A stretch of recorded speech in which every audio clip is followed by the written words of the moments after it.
မင်္ဂလာပါရှင်ဒီနေ့စီတက်နေတာကတော့ငကူဟင်းလေးချက်မှာဖြစ်ပါတယ်ထိုင်းဟင်းမော်နော်အရင်ဆုံးကြက်သွန်ဖြူနဲ့ငရုတ်ဒီစီတက်ပါတယ်ပြီးရင်တော့အဲ့ဒီအနီတွေကထိုင်းအခေါ်ဖိကက်တန်လို့ခေါ်ပါတယ်ပြီးရင်တော့စပလင်းအနေငယ်ဆောင်းလူရက်အနေငယ်နဲ့စီတက်ပါတယ်ရှင်ချက်ချောက်လေးဖြစ်အောင်စီတက်တော့ပေါ့နော်စီတက်တာရရင်တော့တန့်စင်ထားတဲ့ငကူတွေထည့်ပါမယ်ရှင်ပြီးရင်တော့အချိုမုတ်အနေငယ်စားအနေငယ်ထည့်ပြီးတော့နေအရသာဝင်အောင်လို့နှံ့နေအောင်မှုပါမယ်ရှင်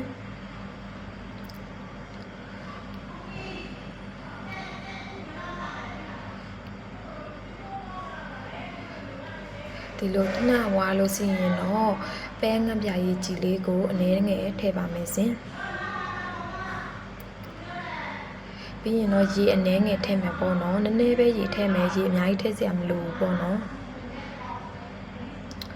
ပြီးရင်တော့နတ်မဝဲအနေငယ်ပြီးရင်တော့ခရမ်းသီးအုပ်ပါမယ်ရှင်ခရမ်းသီးနဲ့ရောချက်တဲ့ဟင်းပေါ့နော်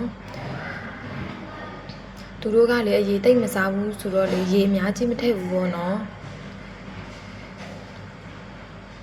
အခုဆိုရင်တော့ငခုဟင်းလေးခရမ်းသီးနဲ့ရောတာထိုင်းဟင်းလေးရပါပြီရှင်မွေးပြီးတော့နေစားလို့ရန်ကောင်းပါတယ်ရှင်ကျေးဇူးပါ